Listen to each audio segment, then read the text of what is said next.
Fala pessoas, e aí, tudo certo? Aqui é o professor Andrei e agora a gente vai falar sobre as comunidades aquáticas. Aí preste atenção, quando a gente fala de comunidades aquáticas, a gente está falando dos seres vivos, claro, que vivem nos ambientes aquáticos. Aí assim, quando eu digo que um cara vive num ambiente aquático, ou quando eu digo que essas comunidades são aquáticas, elas podem ser encontradas tanto no ambiente marinho, de água salgada, como no ambiente do ciclo, de água doce.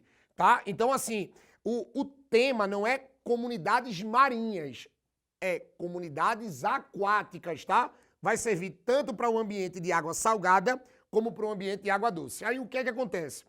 Os seres vivos dos ambientes aquáticos, eles podem ser classificados em 3 grupos. Presta atenção. O primeiro grupo vai ser o grupo dos plânctons. Quando a gente trabalha com os plânctons, ou quando a gente fala dos seres planctônicos, a primeira coisa que eu preciso que vocês não esqueçam dos plânctons é que os plânctons, eles são seres microscópicos que não vencem as correntes. Ei, seres microscópicos. Andrei, eu vou chegar num ambiente aquático e eu vou conseguir enxergar um plâncton? Não. Você não vai enxergar um plâncton, tá? E outra coisa, o danado do plâncton no ambiente aquático, ele não vai ter uma natação ativa. O que é que eu estou querendo dizer? Se a corrente vai para frente, ele vai para frente. Se a corrente vai para trás, ele vai para trás. Ele não consegue nadar de forma ativa dentro do ambiente aquático. Por isso que a gente diz, que eles não vencem as correntes. Mas aí o que é que vocês também não podem esquecer sobre os plânctons? O danado dos plânctons, eles podem ser classificados em 2 tipos. Eu vou ter os seres fitoplânctônicos, e eu vou ter os seres zooplânctônicos. Aí vê qual é o detalhe. Toda vez que você pegar esse prefixo fito significa que o cara é um ser produtor. Novamente, se o cara tem esse prefixo fito, significa que o cara é um ser produtor. Aí quando eu digo que o cara é um fitoplâncton, significa que esse ser vivo, ele é um cara microscópico produtor. Ou seja, ele produz a sua própria comida. Sabe quem são eles? As algas unicelulares. Ei, as algas unicelulares são os nossos seres fitoplânctônicos. E sabe um segredo? O fitoplâncton é o principal produtor de oxigênio do planeta. Oxe, é o que, Andrei? Repete aí. O fitoplâncton é o principal produtor de oxigênio do planeta. Quando a gente fala do fitoplâncton, quando a gente fala dos ambientes aquáticos, o verdadeiro pulmão do mundo são os ambientes aquáticos.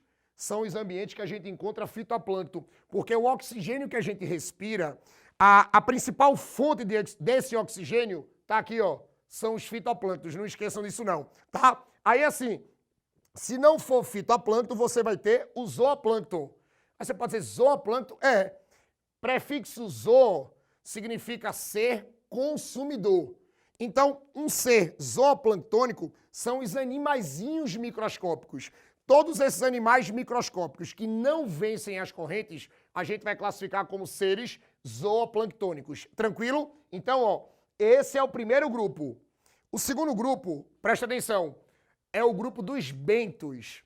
Quando a gente trabalha no grupo dos bentos, presta atenção, quando a gente cita os bentos, a gente vai dizer assim, que um ser bentônico é um ser que ou ele vive no fundo, preso, ou seja, ou ele vive fixo no fundo de uma forma séssil, ou ele vive no fundo de maneira móvel, mas depende do fundo para sobreviver. Ou seja, são os seres que nós só encontramos no fundo dos ambientes aquáticos.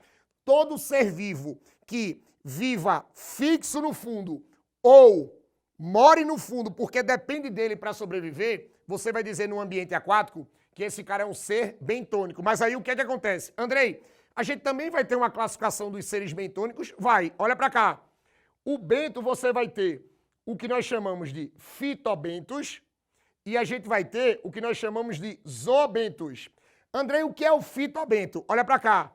Usando a mesma ideia do fitoplâncton, esse prefixo fito aqui significa um ser autotrófico, significa um ser produtor. Então, quando eu digo que você tem um organismo fitobentônico, eu estou dizendo que isso aqui são as algas multicelulares, que são aquelas algas que ficam presas, tá? E a gente também tem plantas aquáticas, que também podem ser consideradas como fitobentos, beleza? Aí quando você vai para o zoobento, vê, prefixo zoo, presta atenção, prefixo zoo significa que o cara é consumidor. Então, um ser zoobentônico são todos os animaizinhos que vivem no fundo, ou fixos, como as esponjas e alguns quinidários, ou móveis, como a maioria dos invertebrados. Mas assim, tem que viver no fundo. Para você encontrar o cara, tem que ir lá para o fundo. Beleza? Aí você pode dizer assim, tá, mas só tem invertebrados? Não, a gente tem alguns peixes que podem ser classificados como peixes bentônicos, tá? Que são peixes que vivem no fundo, que dependem do fundo para sobreviver. Então esses caras, eles também podem ser considerados zoobentônicos. Cuidado para não sair com a ideia que zoobento é só invertebrado. Não é isso. Zoobento é qualquer animal, é qualquer ser, melhor dizendo, consumidor que dependa do fundo para sobreviver. Tranquilo? E assim, o terceiro grupo, ó, são os néctons. Aí você pode dizer assim, Andrei, quem são os néctons? Olha, o danado dos néctons são os seres macroscópicos que vencem as correntes, ou seja, nessa classificação de nectônico, a gente só encontra animais. Escuta, nós não temos seres produtores nos néctons. Então, todo nécton é animal. Andrei, quem são os néctons? Claro, os principais representantes dessa comunidade nectônica são os peixes. Então, geralmente, quando a gente trabalha com peixe, se não tiver alguma exceção, por exemplo, de um peixe zoobentônico, quando a gente trabalha com peixe no ambiente aquático, ele é um nécton. Mas lembrem que a gente tem, ó, mamíferos aquáticos que também são classificados como néctons. Por exemplo, o peixe-boi. O peixe-boi é um mamífero aquático que nós classificamos na ecologia como um ser nectônico. Tranquilo? Então, assim, trabalhou com as comunidades aquáticas é você trabalhar com a classificação dos seres vivos nos ambientes aquáticos. Aí essa classificação pode ser plâncton, ó, bentos e néctons. Gostaram? Massa, né? Então eu vou sair da frente para tu tirar uma foto e organizar teu caderno, tá? Ei, menino, valeu!